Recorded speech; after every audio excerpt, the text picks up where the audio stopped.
విమాన ప్రమాదంలో మహారాష్ట్ర ఉప ముఖ్యమంత్రి అజిత్ పవార్ మరణించడంపై ఆంధ్రప్రదేశ్ మంత్రి మండలి సంతాపాన్ని తెలిపింది. ఈ రోజు ఉదయం జరిగిన కేబినెట్ సమావేశంలో సంతాప తీర్మానం చేసింది. భేటీ ప్రారంభమైన తర్వాత ముఖ్యమంత్రి చంద్రబాబు అజిత్ పవార్ విమాన ప్రమాద వార్తను ప్రస్తావించారు. ప్రమాదంలో అజిత్ పవార్ మరణించడంపై విచారణ వ్యక్తం చేశారు. ప్రమాద విషయం తెలిసిన దిగ్భ్రాంతికి లోనయ్యారని చంద్రబాబు చెప్పారు. అజిత్ పవార్ తో తనకున్న పరిచయాన్ని సీఎం గుర్తు చేసుకున్నారు. అజిత్ పవార్ మృతి మహారాష్ట్ర రాజకీయాల్లో తీరని లోటని చంద్రబాబు అన్నారు. అజిత్ పవార్ మృతికి సంతాపం వ్యక్తం చేస్తూ మంత్రులు మౌనం పాటించారు.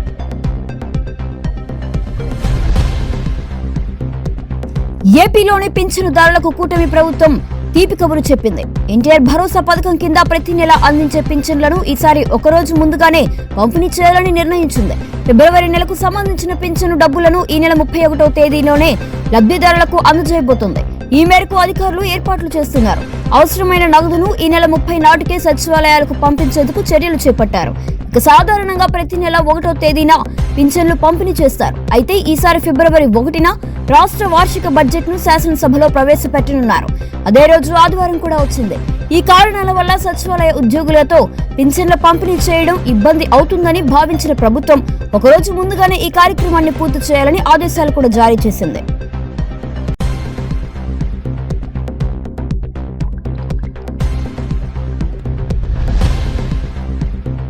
మహారాష్ట్ర డిప్యూటీ సీఎం అజిత్ పవార్ మృతిపై పశ్చిమ బెంగాల్ సీఎం మమతా బెనర్జీ సంచలన వ్యాఖ్యలు చేశారు. ఆయన మృతిపై అనుమానాలు వ్యక్తం చేస్తూ సుప్రీంకోర్టు పర్యవేక్షణలో దర్యాప్తు జరగాలని మమతా డిమాండ్ చేశారు. 2 రోజుల క్రితం అజిత్ పవార్ బీజేపీని వదిలేయాలని భావిస్తున్నట్లు వార్తలు వచ్చాయని, ఆ తర్వాత ఈ ఘటన జరిగిందని ఆమె విచారణ వ్యక్తం చేశారు. ఈ విషయంలో నిష్పక్షపాతంగా విచారణ జరగాలని ఆమె అన్నారు. There is no safety and security of the people of this country. Even the political leaders, I do not know what is the fate of the opposition political parties, but he was very much with the ruling party. But before few days ago, I came to know that from social network that somebody from other party, they gave a statement that Ajit Pawar is willing to leave the BJP. And now what happened today, I need proper investigation under the supervision of Supreme Court. Only we have the trust on Supreme Court, no other agency. All the agencies are being totally purchased. And really it's a great loss for the country. Maybe he is from the opposition. Railway Koduru నియోజకవర్గ Janasena MLA అరవ శ్రీధర్ పై లైంగిక ఆరోపణలు వచ్చిన విషయం తెలిసిందే. ఓ మహిళను ఏడాదిన్నరగా బెదిరిస్తూ MLA అరవ శ్రీధర్ ఆమెను బలవంతంగా లోబర్చుకున్నాడని, ఆమె గర్భవతి కావడంతో అబార్షన్ కూడా చేయించాడని వార్తలు వచ్చాయి. తాజాగా బాధిత మహిళ మరో వీడియోను విడుదల చేసింది.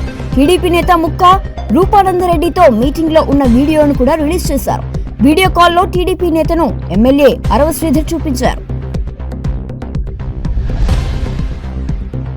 రైల్వే కోడూరు జనసేన ఎమ్మెల్యే అరవ శ్రీధర్ పై ఓ వివాహిత చేసిన ఆరోపణలు పెను సంచలనంగా మారాయి. ఏడాదిన్నరగా తనతో శారీరక సంబంధం పెట్టుకుని 5 సార్లు అబార్షన్ చేయించారని ఆమె ఆరోపించారు. అయితే ఈ కేసులో కొత్త మలుపు చోటు చేసుకుంది. ఎమ్మెల్యేను ఆమె 25 కోట్ల రూపాయలు డిమాండ్ చేస్తున్నట్లు ఉన్న ఆడియో కాల్ వైరల్ అవుతుంది.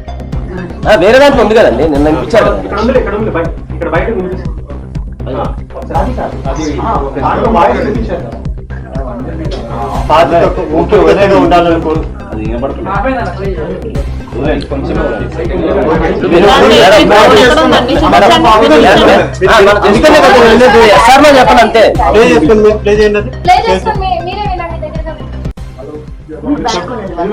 ఒకసారి వినండి.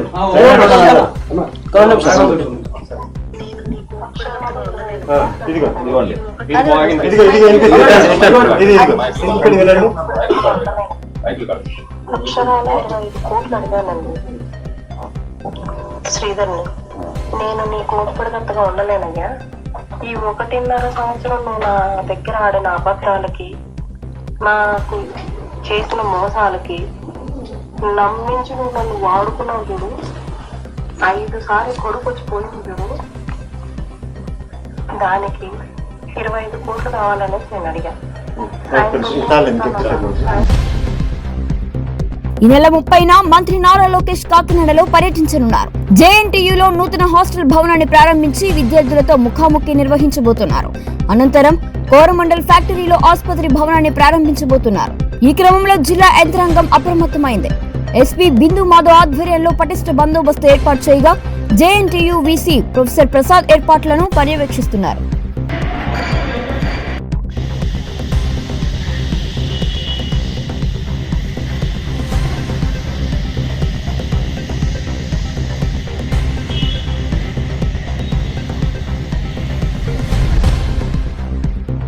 బంటుమిల్లి మండలంలోని చోరంపూడి నుంచి అంతర్వేదిలోని కోపనాతి కృష్ణమ్మ విగ్రహానికి సమర్పించే మహా గజమాల యాత్ర వైభవంగా ప్రారంభమైంది. పల్లవ వంశస్థుడు అంతర్వేది ఆలయ నిర్మాత కోపనాతి కృష్ణమ్మ స్మరణార్థం ఉమ్మడి కృష్ణ, గుంటూరు, పశ్చిమ గోదావరి జిల్లాల అగ్నికుల క్షత్రియ సంఘాల ఆధ్వర్యంలో ఏటా ఈ వేడుక నిర్వహిస్తారు. బంటుమిల్లి నుంచి భారీ సంఖ్యలో భక్తులు మేళతాళాల మధ్య గజమాలను అంతర్వేదికి తరలించారు.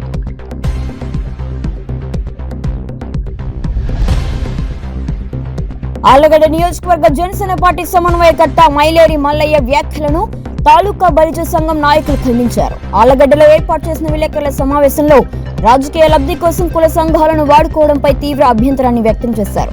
బలిజ సంఘం సామాజిక అభివృద్ధి కోసం ఉద్దేశించినదే తప్ప ఏ ఒక్క రాజకీయ పార్టీ కోసం పనిచేసే వేదిక కాదని కూడా స్పష్టం చేశారు.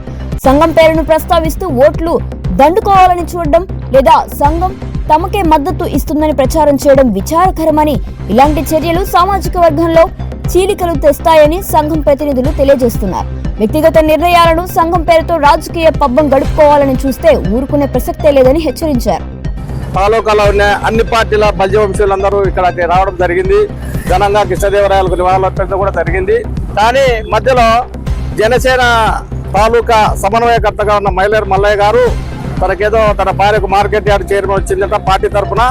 కానీ మాకు ఎవరికి చెప్పలేదు. ఆయనకు ఎందుకు వచ్చిందో ఆయన పార్టీ తరఫున ఆయనకే సంబంధము. కానీ ఈ కార్యక్రమంలో ఆయన బల్జలందరూ వందల మంది బల్జలు సమకూడే ఒక కార్యక్రమంలో ఆయన ఒక స్టేట్మెంట్ ఇచ్చినాడు.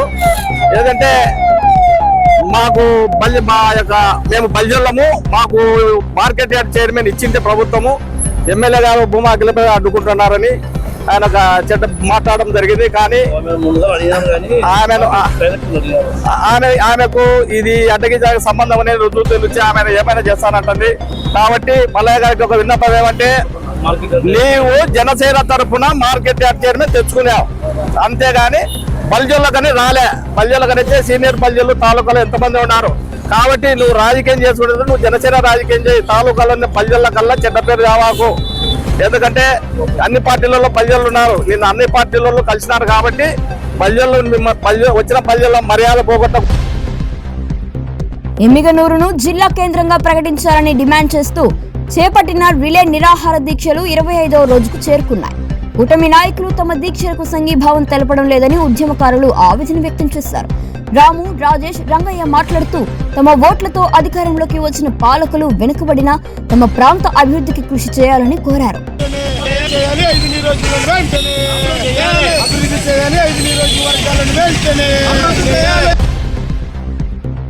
బాపట్ల జిల్లాలో ఈ నెల 31న ఎన్టీఆర్ భరోసా సామాజిక పెన్షన్ల పంపిణీని చేపట్టాలని జిల్లా కలెక్టర్ డాక్టర్ వినోద్ కుమార్ అధికారులను ఆదేశించారు. కలెక్టరేట్ కార్యాలయంలో జరిగిన సమీక్షలో 30వ తేదీనే ఎంపీడీఓలు, సెక్రటరీలు బ్యాంకు నుండి నగదు డ్రా చేసుకురావాలని, 31న ఉదయం 6 గంటలకే పెన్షన్లు పంపిణీ కార్యక్రమం ప్రారంభించాలని కూడా సూచించారు. పెన్షన్ల అంశాలపై అధికారులను అడిగి తెలుసుకుని పలు సూచనలు కలెక్టర్ చేశారు. బ్యాంక్ నుంచి అమౌంట్ విత్డ్రా చేసుకోవాల్సింది కాబట్టి అందరు ఎంపీడీఓస్ కూడా అందరూ పంచాయత్ సెక్రటరీ, వెల్ఫేర్ అసిస్టెంట్స్ కి సూటబుల్ ఇన్స్ట్రక్షన్ ఇచ్చి 30వ తేదీనే ఈ పెన్షన్ అమౌంట్ డ్రా చేసుకోవడానికి తగిన చర్యలు తీసుకోవాల్సిందిగా కోరుతున్నాను. అలాగే 31వ తేదీ 6:30 పెన్షన్ డిస్ట్రిబ్యూషన్ స్టార్ట్ అవుతుంది. ఇన్స్ట్రక్షన్ ప్రకారం 99% ఆఫ్ పేమెంట్స్ ఫస్ట్ తేదీ 31వ తేదీనే కంప్లీట్ చేయాలి. 1వ తేదీ సెలవు కాబట్టి మళ్ళీ 2వ తేదీన పెన్షన్ డిస్ట్రిబ్యూషన్ కొనసాగుతుంది. 2వ తేదీతో పూర్తవుతుంది కాబట్టి 31 స్టార్ట్ అవుతుంది సార్. 1వ తేదీ సెలవు కాబట్టి 2వ తేదీన సెకండ్ డే సార్. కాబట్టి పెన్షన్ డిస్ట్రిబ్యూషన్ గురించి వైడ్ పబ్లిసిటీ కల్పించి సోషల్ మీడియా, బీటా, టామ్ అన్నిటి ద్వారా సరైన పబ్లిసిటీ కల్పించాల్సిందిగా కోరుతున్నాను. ముఖ్యంగా ఎల్డర్లీ పర్సన్స్ కి పెన్షన్ డిస్బర్స్మెంట్ చేసేటప్పుడు 20 సెకండ్స్ ఆడియో మెసేజ్ ఒకటి ఉంది. అది అందరికి వినిపించేటట్టుగా కూడా వెల్ఫేర్ అసిస్టెంట్ అందరికీ సరైన డైరెక్షన్ ఇవ్వాల్సింది.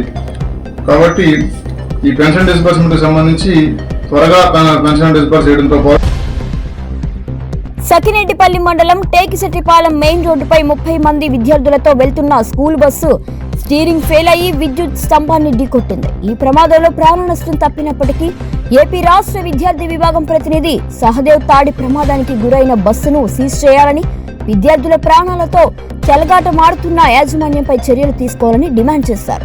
ఫిట్నెస్ లేని బస్సులకు అనుమతులు ఇస్తున్న అధికారులను తక్షణమే సస్పెండ్ చేయాలని ఆయన ప్రభుత్వాన్ని కోరారు. అంటే మెయిన్ రోడ్ లో జరిగిన బస్సు ప్రమాదం ఏదైతే ఉందో అది అందరి మనసును కూడా కలిసివేసింది. ఎందుకంటే భాషల్ స్కూల్ బస్సు ఏదైతే ఉందో ఆ బస్సులో ఒక 28 నుంచి 30 మంది పిల్లలు అందులో ప్రయాణం చేస్తున్నారు. సడన్ గా అటు మనకి అంతరేపాలెం నుంచి అలా కరెక్ట్ గా టేకిశెట్టిపాలెం వచ్చే సమయంలో కరెక్ట్ గా అక్కడ స్టీరింగ్ అనేది వదిలేయడంతో సడన్ గా అది వెళ్ళి కరెంట్ పోల్ని ఢీకొనడం జరిగింది. ఆ టయానికి కరెంట్ ఉంది. ఎప్పుడైతే అది ఢీకొనడం జరిగిందో ఒక్కసారిగా కరెంట్లో పవర్ ఫ్లక్చుయేషన్ వచ్చి సడన్ గా పవర్ ఆగిపోవడం జరిగింది. నిజంగా ఆ ప్రమాదం దేవుడు కాపాడనే చెప్పాలి. ఇంకో విషయం ఏంటంటే ఒకవేళ ఆ కరెంట్ పోల్ లేకపోతే డైరెక్ట్ గా కాల్లోకి వెళ్ళిపోయే పరిస్థితి ఉంది. సకినేటిపల్లి మండలం టేకిశెట్టిపాలెంలో బుధవారం ప్రైవేటు పాఠశాల బస్సు అదుపు తప్పి విద్యుత్ స్తంభాన్ని ఢీకొన్న ఘటనపై రాజోలు ఎమ్మెల్యే దేవవరప్రసాద్ పాఠశాల వద్దకు వెళ్లి వివరాలను తెలుసుకున్నారు. ఇటువంటి సంఘటనలు పునరావృతం కాకూడదని సూచించిన ఆయన ప్రమాద సమయంలో బస్సులో ఉన్న విద్యార్థులతో మాట్లాడారు.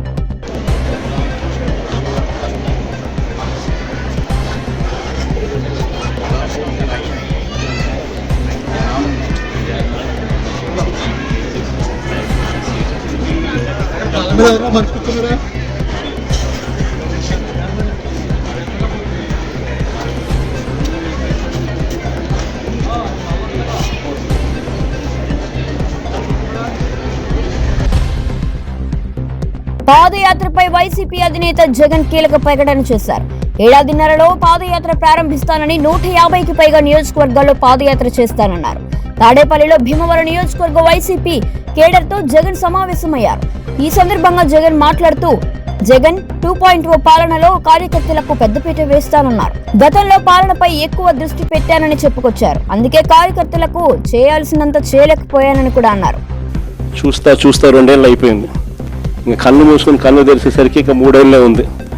ఈ 3 ఏళ్లలో కూడా ఇంకొకటిన్నర సంవత్సరం గడిస్తే ఆ తర్వాత నా పాదయాత్ర కూడా స్టార్ట్ అవుతుంది. ఒకసారి నా పాదయాత్ర కూడా స్టార్ట్ అయిందంటే ఆ తర్వాత మరో 1.5 సంవత్సరం పూర్తిగా ఇంకా ప్రజల్లోనే దాదాపుగా 150 నియోజకవర్గాల పైసలకే తిరుగుతాం, ప్రజల్లోనే ఉంటాం.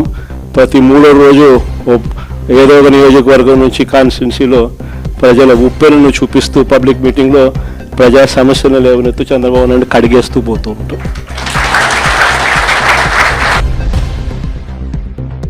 వైసీపీ మాజీ ఎంపీ నందిగం సురేష్ దంపతులతో ప్రాణహాని ఉందని ఉద్దండరాయుని పాలెనికి చెందిన ప్రాతూరి జగదీష్ అనే వ్యక్తి ఆరోపించారు. తనతో పాటు తన కుటుంబానికి ప్రమాదం పొంచి ఉందంటూ సెల్ఫీ వీడియో విడుదల చేశారు. 2019 ఎన్నికల సమయంలో ఇచ్చిన డబ్బులు తిరిగి ఇవ్వాలని అడిగినందుకు నందిగం సురేష్ తనను వేధిస్తున్నారని అన్నారు. అతడి అనుచరులతో కార్లతో వెంబడిస్తూ భౌతిక దాడులకు ప్రయత్నిస్తున్నారని ఆరోపించారు.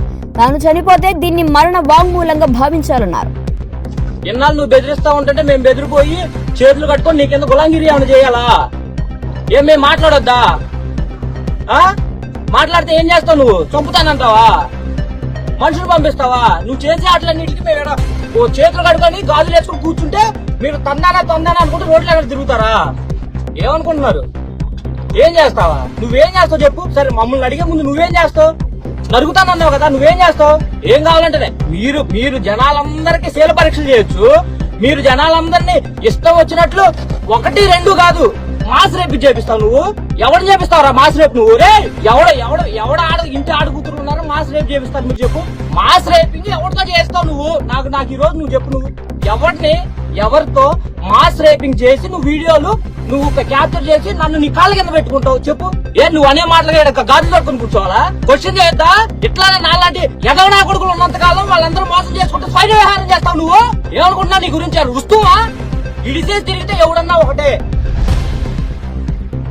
విశాఖపట్నంలో ఇండియా న్యూజిలాండ్ T20 మ్యాచ్ సందర్భంగా వైజాగ్ క్రికెట్ స్టేడియం వద్ద బ్లాక్ టికెట్ల దందా గుట్టురట్టయింది. పోలీసులు బ్లాక్ టికెట్లు అమ్ముతున్న వ్యక్తులను అదుపులోకి తీసుకున్నారు. వీరు ఒక్కో టికెట్ ను 3,000 రూపాయల నుంచి 6,000 రూపాయల వరకు అధిక ధరలకు అమ్ముతున్నట్లు సమాచారం.